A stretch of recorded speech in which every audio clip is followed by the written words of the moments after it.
Friends, आगे बढ़ने से पहले मेरे इस चैनल को आप सब्सक्राइब करिए और बेल आइकन को भी क्लिक कीजिए, जिससे मेरी आने वाले लेटेस्ट वीडियो आपको सबसे पहले मिले। Welcome friends to learn HTML for web page development. आज का जो हमारा टॉपिक है वो है div टैग। तो हम div टैग के बारे में जानेंगे।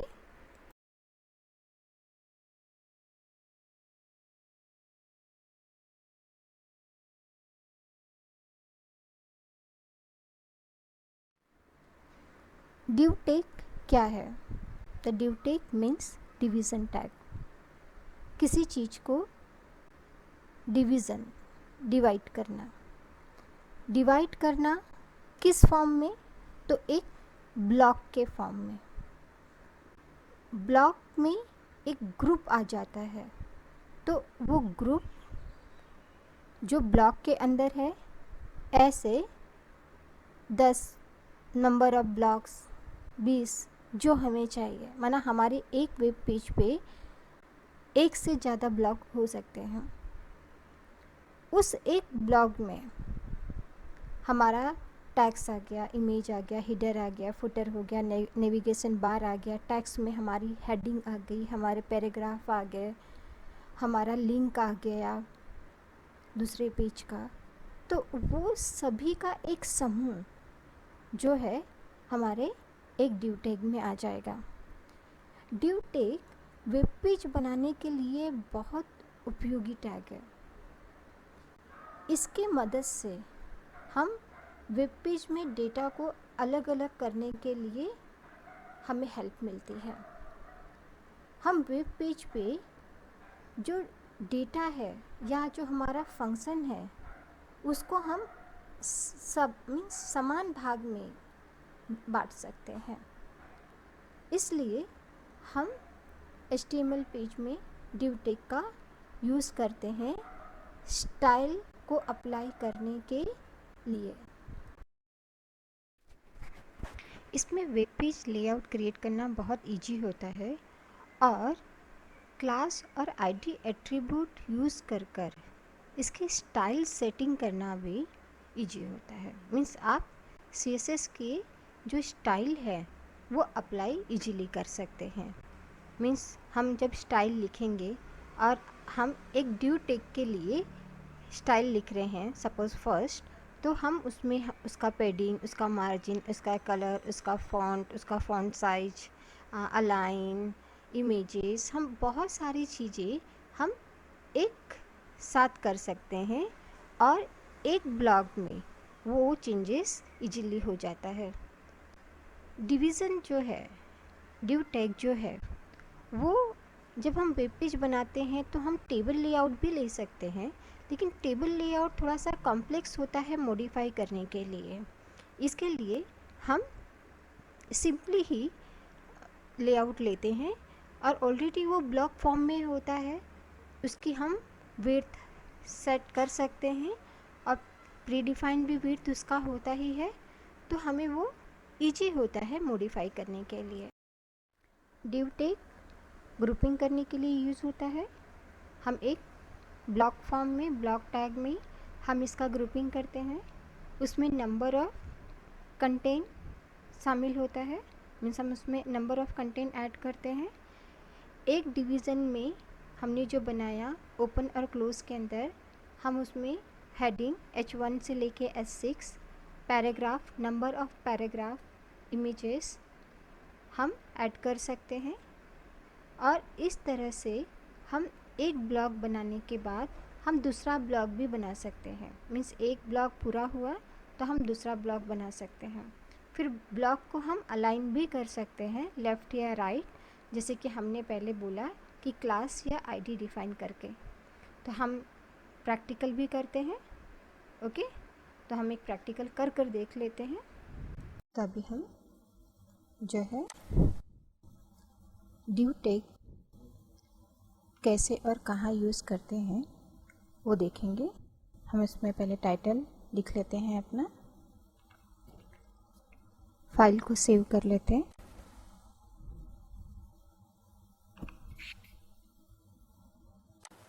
फाइल को सेव कर लिया हमने डेस्कटॉप पे। उसके बाद हमारा स्टाइल आता है, तो हम स्टाइल टैग भी डाल लेते हैं।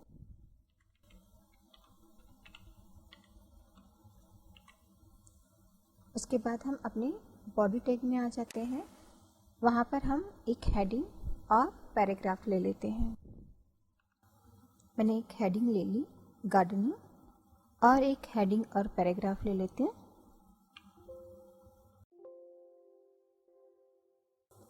गार्डनिंग और एक पैराग्राफ ले लिया गार्डनिंग के बारे में।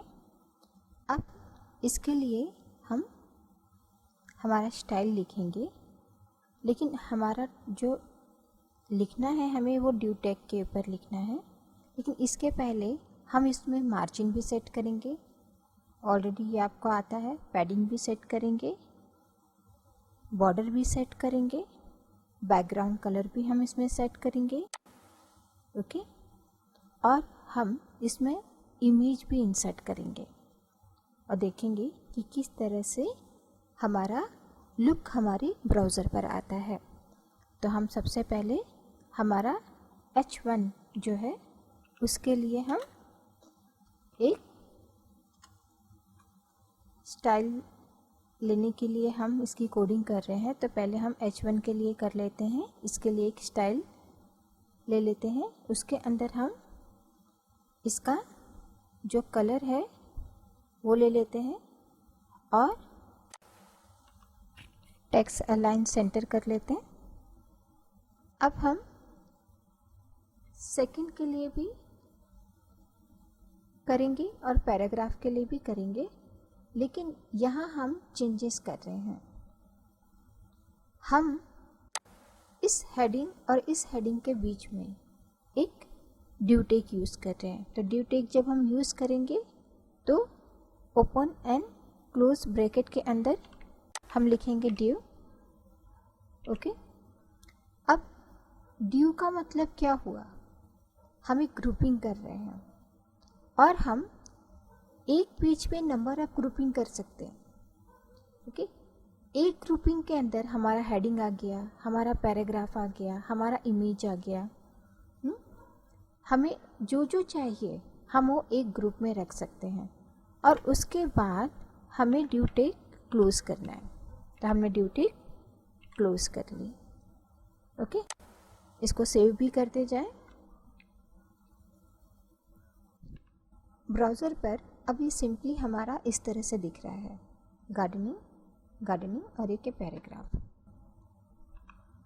अब इसी ड्यू टैग के अंदर मैं और एक हेडिंग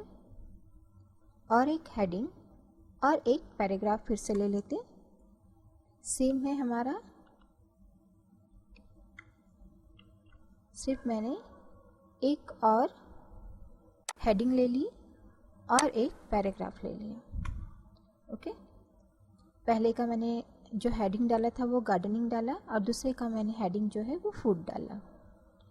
ओके, अब ये मेरा एक डिवीज़न हो गया, एक सेक्शन बन गया, एक ग्रुप बन गया जिसमें मेरे 2 हेडिंग और 2 पैराग्राफ आ गए।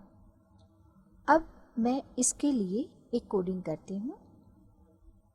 ड्यू का मैं स्टाइल ऐड करती हूँ। मैंने ड्यू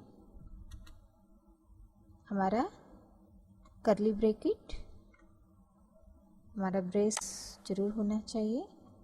अब इसमें मैं padding, margin, font colour, text align सब करती हूँ। मैंने ड्यू के लिए बैकग्राउंड कलर दे दिया, मैंने टेक्स्ट अलाइन सेंटर कर दिया, मैंने फॉन्ट साइज भी दे दी। ऑलरेडी आपको फॉन्ट साइज कैसे सेट करना वो पता है। और मैंने टेक्स्ट जो अलाइन है उसको सेंटर कर दिया। ओके, यहाँ पे टेक्स्ट अलाइन सेंटर से प्लगइन भी देखते चलते हैं। इसका प्रीव्यू देख लेते हैं। यह है मेरा एक सेक्शन।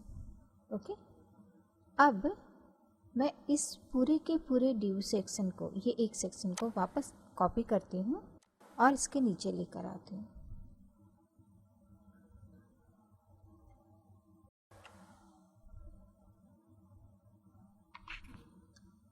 अब मैंने ये जो लेकर आई उसको मैंने क्या कर दिया, क्लास में डिवाइड कर दिया।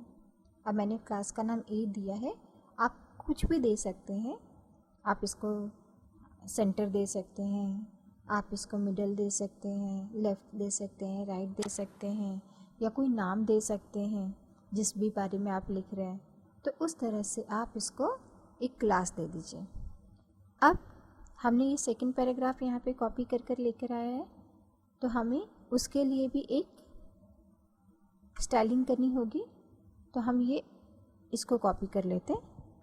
आप अपने वापस फिर से लिख भी सकते हैं, मैं लिखूँगी तो वीडियो बहुत लंबा हो जाएगा। और यहाँ पर मैं बैकग्राउंड का जो कलर है उसको चेंज कर देती हूँ। ओके, ग्रीन, देखिए। ओके, और यहाँ मैं इसका जो क्लास है वो दे देती हूँ। ओके, तब 2 हो गए। देखिए, अब इसी पैराग्राफ को फिर से मैं एक बार और लेकर आती हूँ, पूरा का पूरा डिव से ही कॉपी कर लेती हूँ। तो मैंने इसका कैसे 3 सेक्शन बना दिए, और इसका जो क्लास है उसको बी, ऑलरेडी आपको कहा आपको जैसे जो नाम रखना है, आप क्लास को जो नाम देंगे उसी के अनुसार आप उसको स्टाइल डिफाइन करेंगे। डिफाइन करते वक्त उस क्लास के आगे आप पॉइंट लगाएंगे, डॉट लगाएंगे। ओके, तो हम इसके लिए भी स्टाइल ये कर लेते हैं। मैंने बी के लिए क्लास डिफाइन कर ली। मार्जिन ऑलरेडी हमने 4 वैल्यू दे करके मार्जिन कैसे एंटर करते हैं वो देखा ही था। तो मार्जिन मैंने 0 0 80 पिक्सल 0। बॉर्डर मैंने 2 पिक्सल का दिया हुआ है, सॉलिड ब्लैक। ओके, ये देखिए इसमें ब्लैक बॉर्डर आ गया है। बॉर्डर को हम चाहे तो और बड़ा कर लेते हैं, 6 पिक्सल कर लेते हैं। ओके, टेक्स्ट अलाइन सेंटर, इसकी विड्थ सेट किया है मैंने 70। इसके पहले जो है ए में मैंने विड्थ सेट नहीं की है। ओके, उसके बाद फ्लोटिंग इसका लेफ्ट कर दिया है, इसमें पैडिंग मैंने 3% दी है। ओके, ए में मैंने कोई भी पैडिंग नहीं दी थी, और डिवीज़न में भी मैंने कोई पैडिंग नहीं दी है, लेकिन इसमें मैंने पैडिंग सेट की है। प्लस इसका जो टेक्स्ट कलर है ब्लू, और बैकग्राउंड कलर जो है ग्रीन। वहाँ पे आप कोई और कलर भी दे सकते हैं, कोई भी कलर दे दीजिए आप, जो भी हमारे कलर कोड है उसमें से लेकर के आप कलर दे सकते हैं। अब ये जो है हमने इतना बड़ा एक आर्टिकल लिख लिया और उसको अलग अलग सेक्शन में डिवाइड कर लिया। ओके, अब इसमें हम कुछ पिक्चर्स भी ऐड कर लेते हैं। पिक्चर्स आपके पास होंगे, या तो आप गूगल से आपके आर्टिकल के हिसाब से आप पिक्चर उसको डाउनलोड करिए, सेव करिए डेस्कटॉप पे, और जब आप इसको यहाँ पे कोडिंग करेंगे तब उसका पाथ दीजिए जो आपने नाम सेव किया होगा, जो भी .jpg।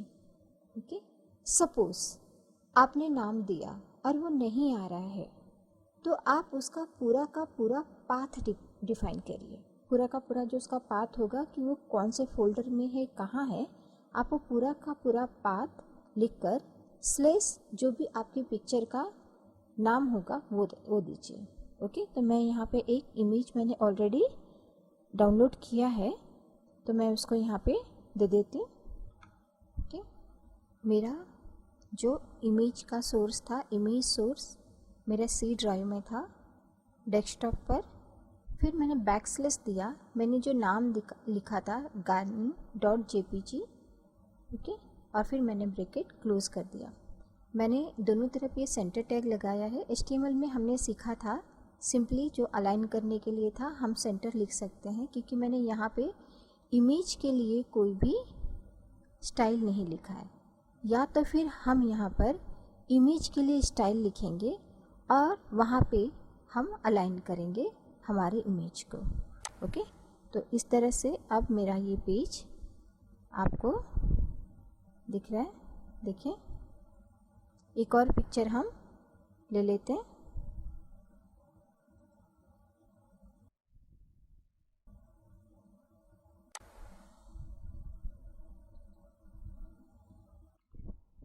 मैंने एक और पिक्चर ले ली।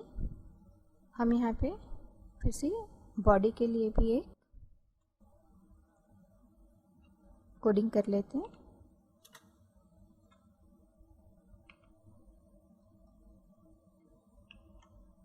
अभी मैं वैल्यू जो लिख रही हूँ वो है हेक्साडेसिमल में। ओके,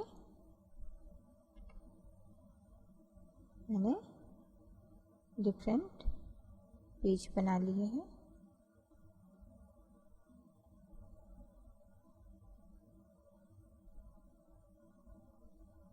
तो इस तरह से हमारा डिवीज़न टैग यूज़ होता है।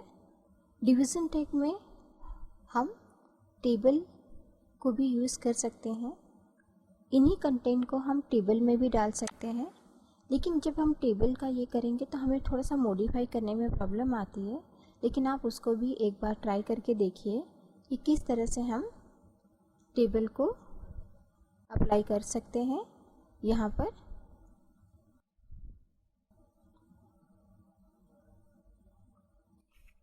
हमने बॉडी में भी पैडिंग मार्जिन दे दिया है ऑलरेडी। इसको बॉर्डर भी हमने दे दिया था 3 पिक्सल सॉलिड ब्लैक का। ओके, अब इसको हम इसकी पोजीशन भी दे देते हैं।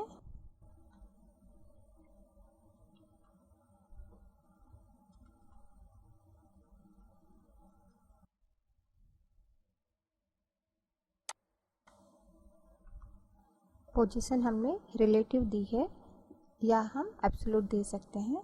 पेज को हम सेव कर ले और डेस्कटॉप पे हम तो डेस्कटॉप पे हमारा ये पेज इस तरह से है। हमने मार्जिन छोड़ी है, बीच में पैडिंग छोड़ी थी, तो वो हमारा इस तरह से हो गया। अब हमारा ये एक एक डिवीज़न है, एक एक ग्रुप है। कभी भी पैराग्राफ के अंदर डिवीज़न नहीं बनाया जाता है।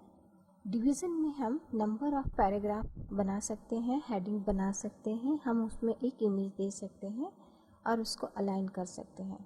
तो इस तरह से ये हमारा पेज दिखेगा। तो इस तरह हम डिवीज़न टैग यूज़ करेंगे और डिवीज़न टैग यूज़ करके हम इसको फ्रेम में यूज़ करेंगे। तो नेक्स्ट हम इसके बाद कैसे फ्रेम टैग यूज़ करते हैं वो देख लेते हैं।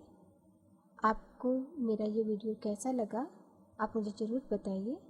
आपको ये अच्छा लगे तो आप इसे लाइक करिए, शेयर कीजिए और सब्सक्राइब करिए।